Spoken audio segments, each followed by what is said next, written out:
Hey, No Bunk fam. Hope you're having a beautiful day. I am with two of my favorite humans, my recently new friends that I've made at the PGA show this year.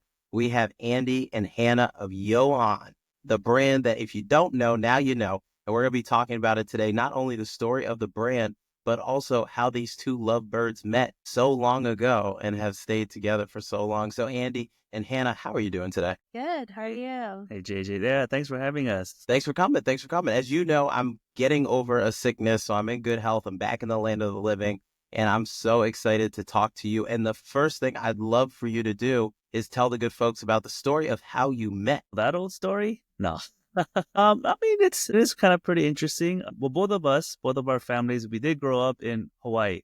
We grew up in Honolulu. So the Korean community back then, I think still now is pretty small. So a lot of people kind of know each other. So our families knew each other. And so as kids, we had met prior, but it wasn't until much later we went our separate ways. Our family moved to California. Hannah's family moved to Washington State, but my older sister always kind of kept in touch with her and with them. So it was kind of through my sister that we kind of met much later on when we were adults. I actually remember his entire family, his three siblings, his parents, but I have no recollection of him whatsoever. Let's cold-blooded. Cold-blooded.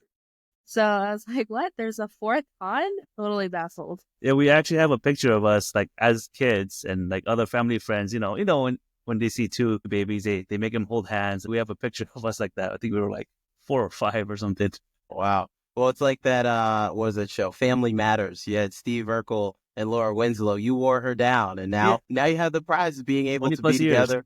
And yeah, having this beautiful relationship that's not only about love and being together, but also the game of golf. So how did you all get introduced to the game of golf? Yeah, during COVID, we got into golf, and I remember going to the PGA Superstore and looking for golf clothes, and like the options were just so limited. I think now there are a lot more options. There's a lot of women-owned brands that I think kind of all started with the same reason. So yeah, that's kind of how we got into it. We wanted to make more stylish, fashion-forward golf apparel for women. And then after we started, we thought, well, it'd be nice to include our cultural element in it and the designs, the styles. And so, yeah, I think that kind of defines Johan. Totally, totally. And Andy, how did you get in the game of golf? I think we kind of started similar at the similar time at the start of COVID. Hannah's her parents, they play golf. They play golf a lot. And so it was just that one time we went to the driving range randomly when there was nothing else to do, and I just got the bug. And so we just started playing a lot from then. I think it was like early 2020, 2021, the boom of COVID golf. I had played a little bit, in high school with my friends, but it wasn't anything serious, but that was a long time ago. But so I had some It sort of wasn't that long background, ago. You're not that old. It wasn't that long ago. ancient times. But yeah, so I had some background, but it wasn't until then that the bug really hit. And I've just been like with many others, you know how it is. You just fall in love with it. Totally, totally. And one of the things, and Hannah, you mentioned this, the fact that your brand is for all genders, right? You can find women's apparel, you can find men's apparel, you can find unisex apparel. That's something unique because a lot of people just decide to do men's or do women's. And so I really love how there's this brand identity that hits everybody and that the brand can really speak to anybody who not only wants to wear the clothing on the course, but wants to wear it outside of the course. So I was curious, how did you decide to not only make golf apparel that could be worn to play golf, but also to make apparel that could be worn off the golf course? I think it's just kind of what we wanted to wear too. I didn't want to go out to dinner after golf and just clearly, make a statement. I've been golfing for 4 or 5 hours. Yeah, I think something that could blend streetwear, casual wear with athletic wear was something that always fascinated us. And yeah, we can definitely work on the men's line. I think we're heavily leaned towards women's at the moment, but yeah, that's our kind of our vision for the future to have more men's and women inclusive. Yeah, no. And I love the men's line too, just the idea that it is simple, but also a very engaging design in terms of the lettering and the comments on it. And when I told people about your brand, one of the things that instantly struck me, and we joked about it, Andy and Hannah, like that sweatshirt. So for the people who don't know about that sweatshirt, can you tell people about the sweatshirt that you had at the PGA show? Yeah, I'm glad you liked it. So yeah, that's been our our signature piece. So our what we call the Minhwa crew neck sweater was a collaboration with a artist in Korea. Her name is Ham Bo-kyung, and I would just say her expertise is she draws these paintings on canvas using traditional methods, using the ink. And so it's on a large canvas, and her thing is she uses these traditional methods, but in a modern setting. And so she has a series of this traditional artwork of these Korean people playing golf. So that juxtaposition really struck us when we first came across it. And we're like, well, we have to do something with this because this is totally us. Not just that it's Korean, but it's the cool vibe of the traditional with something modern. And so we reached out to them or her. We reached out to her and we were able to do a little collaboration piece. And that's been our signature line, that crew neck, Minhwa crew neck sweater. Yeah, and because golf is such a traditional sport with, traditional apparel rules that I think a lot of people are kind of experimenting with breaking. A lot of players wearing hoodies or more casual wear on the golf course. So that kind of concept of tradition and modernism, I think, is really well portrayed by this artist because the coloring and these characters are wearing traditional like hanbok, but they're playing a modern sport like golf. I think that kind of was in line with our brand story. Yeah, totally. While you were talking, it really struck me. I think about tradition and modern as my experience of a minority in the country. So there's a lot of traditions that are part of being an African American or being African, all the way back. But then also this desire to be a part of the prevailing culture that I'm in, whether it's the prevailing golf culture or just the culture in the United States. And it's interesting to kind of think about a similar process happening not only with the clothes, but also minority golfers and minority golf apparel makers, fashion designers in the space too. So what are some of the things that you felt like you had to include in your golf apparel to make it golf apparel? And what are some of the ways in which you innovated with the golf apparel? You mentioned some of the artistry. We talked about some of the really stark, vibrant designs. What else comes to mind when we think about that? Yeah, in terms of the fit, we try to keep it very functional. So I know what some of my frustrations were if it's cute, it didn't have pockets for golf balls or tees, or if it was functional, it was just kind of tacky in my opinion. And so we kind of wanted to combine the two. It can be cute and functional. I think that's one of the ways. And then in terms of quality too, I think we went with higher quality, less profit, just so that it's worth the money because, 5 t-shirts compared that you have to keep getting versus the one that you can just wear for a longer time. I think it's more economical. Totally. And it's funny that you say that because that's a remark that we've heard from a lot of women looking for golf apparel, but also some of the golf apparel makers. It's cute, but it's not functional, or it's functional, but it's not cute. And so being able to merge the two, like how do I have something that has some style and some appeal, but also has some functionality? And one of the things that I love about your brand is if I wore the apparel or if a female golfer wears the female clothing line, that nobody else on the golf course is going to have that style on. You're going to see a lot of what I like to call cut and paste style, where it's just that repeated pattern that they smatter all over the shirt.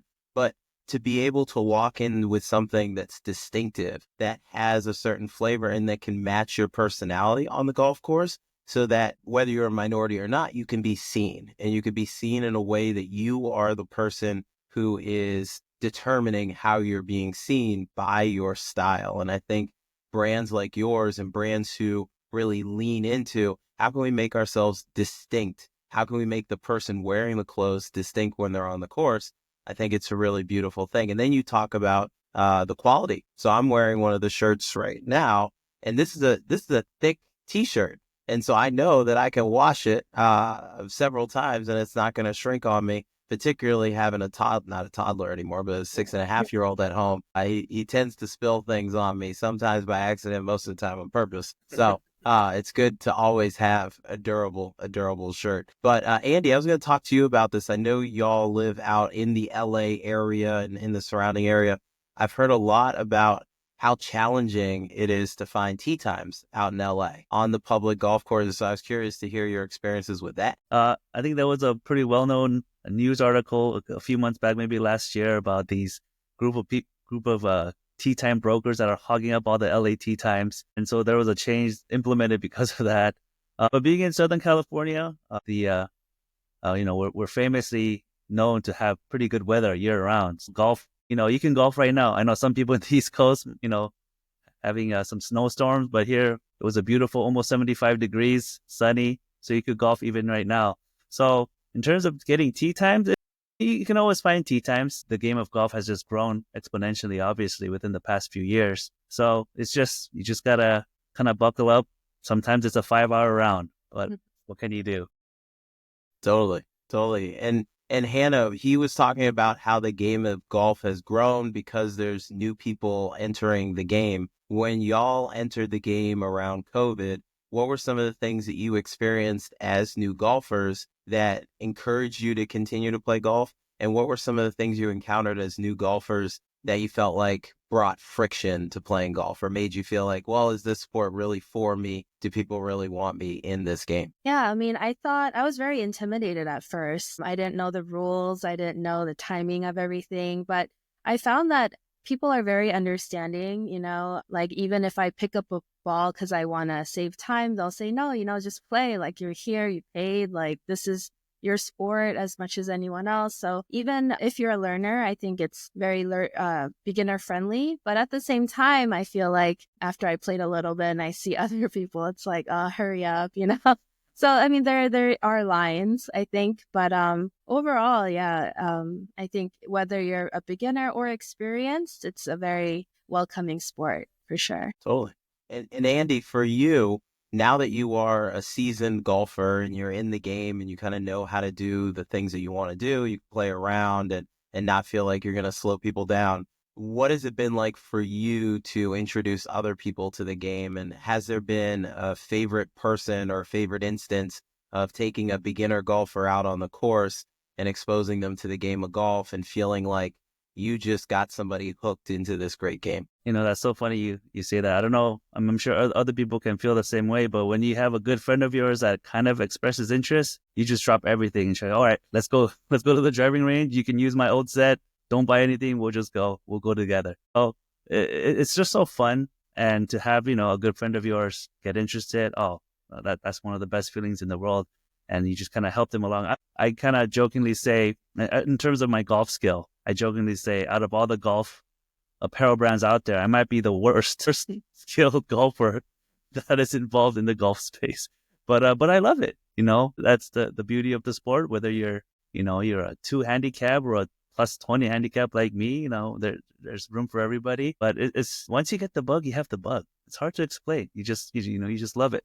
You just love to play. Totally. Totally. And there's a lot of love for the plus handicaps out here. So don't worry about that. Don't worry about that. But I was curious too to figure out, for No Bunk, we often talk about golf as an opportunity to spend time with yourself, other people, and out in nature. So we kind of talked a little bit about, for both of you, how golf is an opportunity for you to spend time with other people. What does it mean? And maybe I'll go with you, Hannah. What does it mean for you personally to be able to play golf? What joy does it bring to you, either with your emotional or with your mental, or just having an opportunity for peace, regardless of where the ball is flying? But what has it meant for you? Yeah, so after Hawaii, my parents actually moved to Washington State, and that's where I lived for about 14 years before I met Andy. And one of the things that I miss about the Pacific Northwest is the greenery, the trees, and just the lushness of it. So compared to Washington, I kind of find California at times barren. And so, yeah, going to the course, seeing the green, seeing the trees, the fresh air, it just kind of heals me in a way that only nature can do.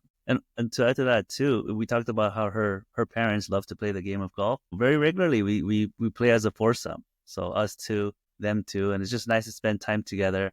And sometimes her sister joins too. I mean, she doesn't play, but she's the fifth person, and so it's family time. And when we play together, that's also family time, and it's just a lot of fun, and the opportunity to spend time together out in nature with your loved ones, playing this beautiful game of golf. It's a lot of fun. Yeah, no, that's beautiful. Whether it's a parent or an in-law, the opportunity to spend an LA round, so we'll say 5.5, 6 hours together, uninterrupted, is rare. A lot of, parents don't get that time to spend with their adult children. So it's a blessing that y'all are able to do that and have some regularity with it through the game of golf. And so you answered one of my next questions was just going to be about nature, your connection to nature. So Hannah, you talked about that. But for Andy, for you, what does it mean for you emotionally or getting exposure to nature to be able to play a round of golf either in LA or take the opportunity to play elsewhere? That's a very good question. I don't think I'm that eloquent or smart enough to really to be quite philosophical about it. I know a lot of people like to say life is like a game of golf, and I totally agree. But I just love to play the game. I just love it. I love the competitive aspect of it. It's really hard for me to put into words. Your love for the game of golf, it's all good. It leaves you speechless. It leaves me speechless. Exactly, It that's leaves what you it is. speechless. It's all But good. no, you're totally right because I have a regular foursome that I also play with some of my friends. So being able to spend time with them, having that time with my family and also being in time with some friends, it's a great game. Well, before we end, I kind of wanted to do something unique since you are the first couple to ever do a podcast with us. I was going to do almost like the dating game and ask questions to see if the other person would get it right. Now, we don't have the board where you can write it down. So we're going to use the honor system and see if it's the right answer. Sounds good. So, Andy, I'm going to ask you, what is Hannah's favorite club in her bag? So I'm going to give you a few seconds to think about it. And then on the count of three, both of you are going to say, hopefully, the correct answer. Okay. Andy, do you have it? Yes. Okay. Hannah, do you have it? I do. Okay. 1, 2, 3. Driver. 7. Oh. 0 for 1. 0 for 1. That's right. That's right. I'm sorry. That's right. But you hit the driver so well. Sure. That's all good. All right. So then number 2 is going to be, what's her favorite type of hole? Is it a par 5, par 4, or par 3? Andy, do you have an answer? Yeah. Hannah, do you have an answer? I do. Okay. 1, 2, 3. 3. Okay. All right. Oof. I was worried. I was like, we're going to end this podcast. Y'all going to have a conversation after this. Okay. All right. Last question. And Hannah, if you don't have an answer for this, just let me know and I'll pick another question. But Andy, what is Hannah's dream golf location? Like dream golf trip? Now, first of all, Hannah, do you have an answer for this that Andy I would do. know? Hopefully Hannah's dropped some big hints about this so you can keep this in mind. Yeah, Okay. I got it. So Hannah, are you ready? Okay. Andy, are you ready? Okay. 1, 2, 3. Thailand. There you go. All right. 2 for 3. That's pretty good. Pretty good. All right. So one of the things that I'd also love to do is there's so many people that support you, whether they're friends, families, other people in the golf industry, and we can't name all of them. But I'd love to give each one of you the opportunity, or collectively for you, to just send out some love to the people who've shown you love. And again, you don't have to name the people because they're probably too numerous to name on a podcast. But if they're listening, because they will listen, what would you want to say to them to show appreciation and send them some love? So from the inception of our company, from our brand until now, being on Instagram, being on e-commerce, we've been talking to a lot of people via Instagram, whether through comments, messages, and we've been able to build really nice relationships through that. And when you start a brand and a company, especially something in the apparel world, where you kind of expose yourself by putting stuff out there, because it's kind of like a creative outlet, and say, we approved of this design. I hope people like it. And the fact that people have responded quite favorably to a lot of our pieces, it really touched our hearts. And it still kind of feels surreal. And you know how we met you, JJ, at the PGA show through Daniela of Aya Golf. It was so nice to meet both of you, especially in person. And it was so rewarding to meet people face to face like yourself that we just kind of vibed with. I think we talked about that a lot. It's just we kind of see eye to eye on a lot of things. And there's just that unspoken vibe that we can really mesh with. And so feeling that support, especially when we kind of put ourselves out there, it means the world to us. And Of course, there's a lot of people we want to specifically thank, but for all those that we communicate through Instagram and through other ways, we really appreciate your support, and really everybody's too, because who would have thought we get to this point? Hopefully we can keep growing, but we're really appreciative of every one of them. Yeah, and I think everyone that we have worked with, we've met at the right time, and they share our vision, and we kind of vibe together. So I think that has really helped us to grow and, get to where we are. The customers that have purchased, the repeat purchases, I think that kind of is a validation for us, and we, thank them a lot too. And our friends and family have always supported us as well. So yeah, a lot of people to thank. That's beautiful. That's beautiful. And one of the things that you said that was really important to Hannah is timing. And now is your time. The old guard is losing the battle against the up and comers and the leaders of the new school, for all the hip hop heads who are listening. And I'm excited because brands like yours give me hope that there is more innovation in not only golf in general, but golf apparel. And when people are bringing cool ideas, when they're bringing their values, when they're bringing, their heart and soul and a lot of love into what they're creating, anything's possible. And so I encourage you to keep doing what you're doing, because what you're doing is beautiful and it's awesome. The mere fact that you can give people clothing, which gives them confidence, which then can make beautiful things happen on and off the course, is a tremendous gift that you are giving. And I'm appreciative of it every time I rock the shirt and wear the hat. But, I hope that for you, you have those moments where when you send off that package or when you see somebody wearing your apparel, that your heart feels full because you're doing it the right way. You're doing it with a lot of love and intention. And I felt that when I met you, which is why I'm so excited to have you on the podcast and stay connected. And I'm really glad that that's coming through in the conversation that we're having today. And I'm excited for the rest of 2025, but also beyond, because those walls are being torn down and we are stealing market share from some of the old guard, because people's eyes are going from here over to your product and realizing that there's value and there's quality and there's a coolness of it that's not over on the other side. So I'm excited to know you now and to know you in the future, and also excited to have you on the podcast again months, years from now, to talk about way back when we first talked. So thank you so much for spending time with us today. As Jay-Z said, you could have been anywhere in the world, but you're here with me, and I appreciate that. And we look forward to more Johan stuff down the line. Thank you. It means so much. Thank you so much for having us. I really appreciate it, JJ. Thank you, No Bug Fam. All right, No Bug Fam. We'll see you later. Peace.